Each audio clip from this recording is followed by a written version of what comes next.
Hello नमस्कार सभी को। हम जो नेक्स्ट टॉपिक करने जा रहे हैं वो है टाइप ऑफ फोर्सेस कि फोर्सेस कितने प्रकार का होता है।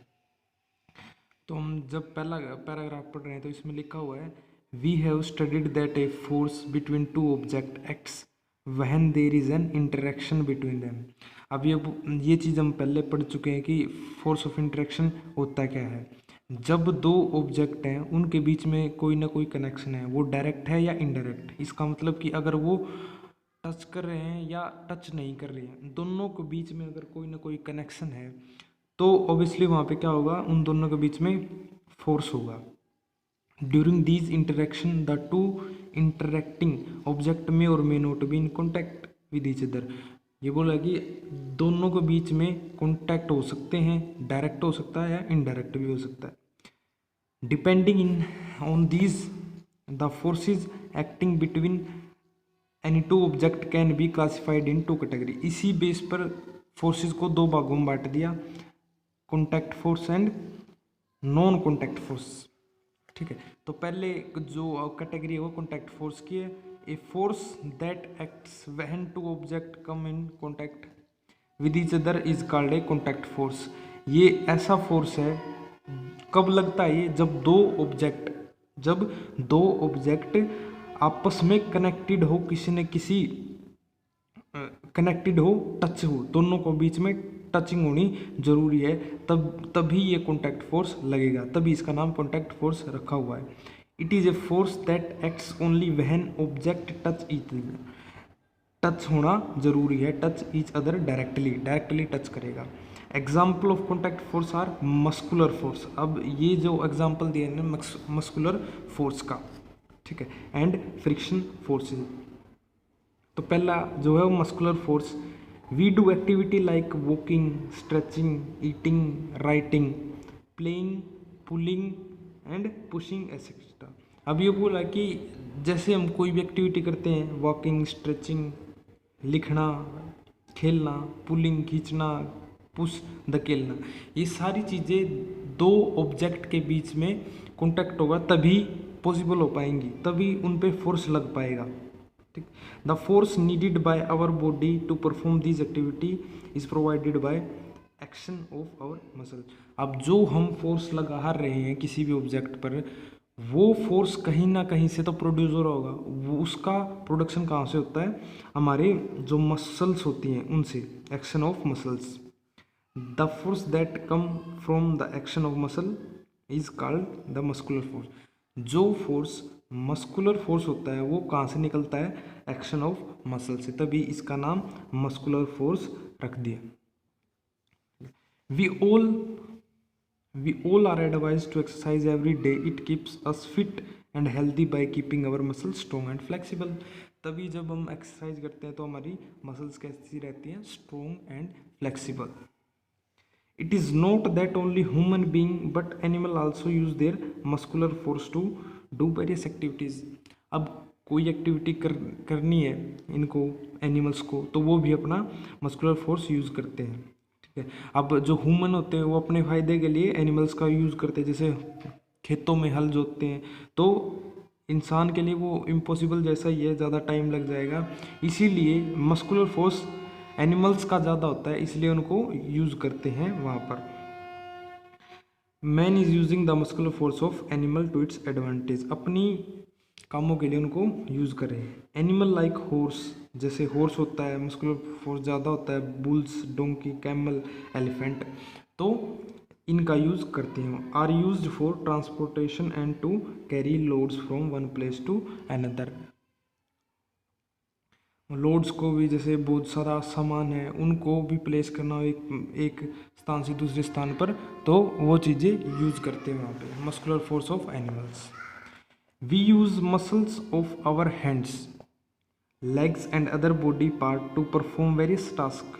ठीक है, हम हाथों का, पैरों का, टांगों का और इनको यूज़ करके हम वेरियस एक्टिविटीज़ करते हैं। We are able to do any work only when the muscle touch the object. ये तभी पॉसिबल है जब मसल टच करती हैं ऑब्जेक्ट को। For example, we can write only by holding pen. जैसे मैंने ये पेन पकड़ा हुआ है तो उंगलियां और जो पेन है उनके बीच में मस्कुलर फोर्स लग रहा है, ठीक है, तभी पॉसिबल है।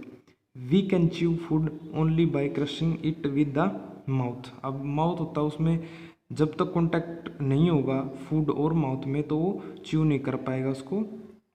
We can kick anything only by touching it with our feet.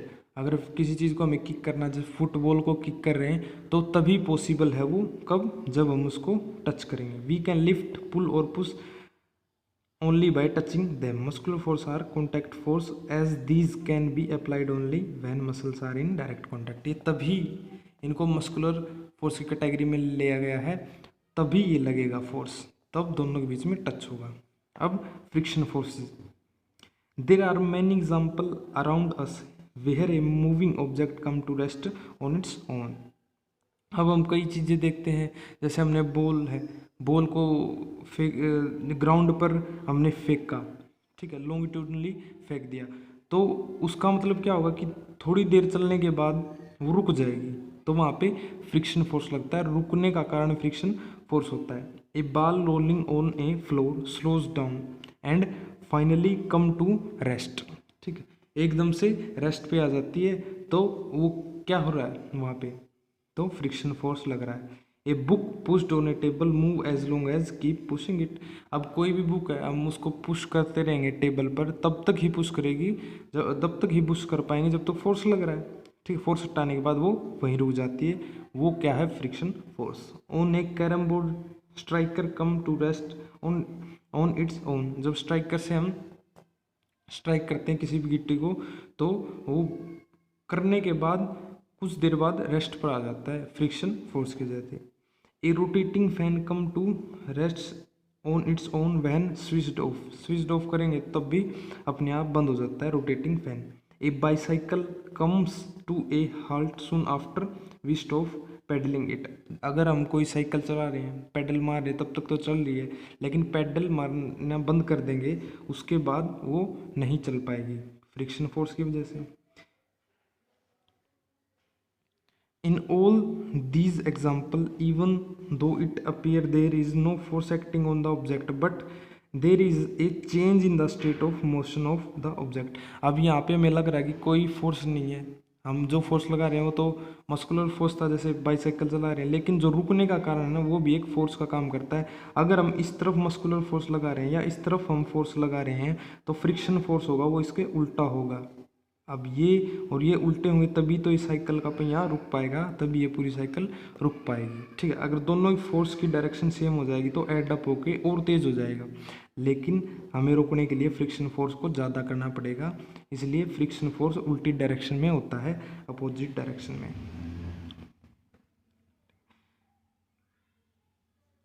ठीक है, ये तो थे एग्जाम्पल किसके, कॉन्टैक्ट फोर्स के, मस्कुलर फोर्स और फ्रिक्शन फोर्सेस। अब नेक्स्ट जो हमारे पास है वो है non contact force. A force that can act even when the interacting object are in not in contact is called non contact force. अब ये इससे थोड़ा अलग है। अलग क्यों है, क्योंकि इसमें तो हम क्या कर रहे थे, कॉन्टैक्ट फोर्सेस में टच होना जरूरी है, लेकिन जो ये वाले फोर्सेस है नॉन कॉन्टैक्ट फोर्स, इसमें टच होना जरूरी नहीं है। It is the force that can act indirectly when object are not in touch with each other. जब दो ऑब्जेक्ट टच में नहीं है लेकिन फिर भी उन पे फोर्स लग रहा है, तो ऐसे फोर्स को हम क्या बोलेंगे, नॉन कॉन्टैक्ट फोर्सेस। इनके एग्जांपल हैं magnetic forces, electrostatic forces and gravitational forces. Magnetic forces, we have studied in earlier classes that a magnet has power to attract iron. ठीक है, हमने पिछली क्लासेस में पढ़ा था कि जो मैग्नेट होता है उसमें पावर होती है एक ऐसी कि वो आयरन के जो पीसेस होते हैं ना उनको अट्रैक्ट कर लेता है, या दूसरा मैग्नेट होता है, ठीक है, उसको भी अट्रैक्ट कर लेता है। अगर कोई दूर प्लेस पर रखा, मान लो एक मैग्नेट ये है और एक मैग्नेट ये है, अगर इतनी दूरी पर है तो ये आपस में अट्रैक्ट कर लेंगे, ठीक है। अब इनके बीच में कोई टच नहीं था पहले, ठीक है, थोड़ी देर बाद देखेंगे तो ये आपस में टच कर जाएंगे, अट्रैक्ट कर लेंगे। तो इस तरीके के फोर्स को बिना टच के जो लग रहा है उसको हम क्या बोलेंगे, non contact forces. The similar pole of the two magnet repel each other and the opposite pole attract each other. ठीक है, जैसे हमारे पास ये मैग्नेट होता है, एक साउथ पोल होता है हमारे पास, एक नॉर्थ पोल होता है। ठीक है, ये नॉर्थ पोल और साउथ पोल। ठीक है, अगर हम इसके साथ में इसके सामने दूसरा मैग्नेट रखेंगे, ठीक है, नॉर्थ और साउथ, अब साउथ और ये साउथ पोल ये नॉर्थ पोल दोनों अपोजिट हैं, तो ये आपस में क्या करेंगे, अट्रैक्ट करेंगे। ठीक है, ये मैग्नेट की प्रॉपर्टी होती है कि जो अनलाइक पोल्स होते हैं या अपोजिट पोल होते हैं ये क्या करेंगे, अट्रैक्ट। ठीक है, उसी तरीके से अगर हम ये चीज़ कर रहे हैं नॉर्थ साउथ, अब की बार साउथ एंड नॉर्थ, यानी अब की बार हमने सेम पोल लिए हैं, तो ये क्या करेंगे, आपस में रिपेल करेंगे, एक दूसरे को रिपल्शन होगा दोनों के बीच में। ये चीज़ हमें याद रखनी है। सेम पोल होंगे वो तो रिपेल करेंगे। ठीक है, सेम पोल होंगे, साउथ साउथ होगा या नॉर्थ नॉर्थ भी हो सकता है। ठीक है, और नॉर्थ साउथ है, इधर नॉर्थ साउथ है, साउथ और नॉर्थ अपोजिट पोल है, तो ये क्या करेंगे, आपस में अट्रैक्ट करेंगे। ठीक है, ये प्रॉपर्टी होती है किसी मैग्नेट की। ठीक है, let us confirm an activity magnet to understand the nature of magnet. ठीक है, ये एक्टिविटी पढ़ने के लिए इतने इम्पोर्टेंट है। नेक्स्ट है जो हमारे पास वो है electrostatic force. There are two type of charges in nature, negative charge and positive charge. Similar charge always repel each other and while opposite charges always attract each other. The force that act between the two charge lying at rest is called electrostatic force। ये भी कुछ इसी तरीके का process रहता है।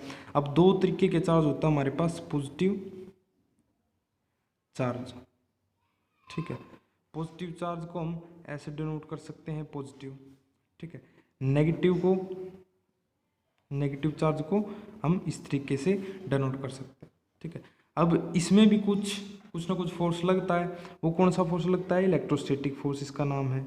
ठीक है, अगर हमारे पास सेम चार्जेज है, यानी ये और ये दोनों पॉजिटिव चार्जेज हैं, पॉजिटिव पॉजिटिव, तो ये क्या करेंगे, आपस में रिपेल, ये इस तरफ जाएगा, ये इस तरफ, इनके बीच में क्या होगा, रिपल्सन। ठीक है, और इसके अपोजिट दूसरे चार्जेज लेंगे तो पॉजिटिव और नेगेटिव, अब इन दोनों के बीच में क्या होगा, अट्रैक्शन। इन दोनों के बीच में क्या होगा, अट्रैक्शन होगा, यानी same charges repel, same charges repel each other. ठीक है, और अपोजिट चार्जेस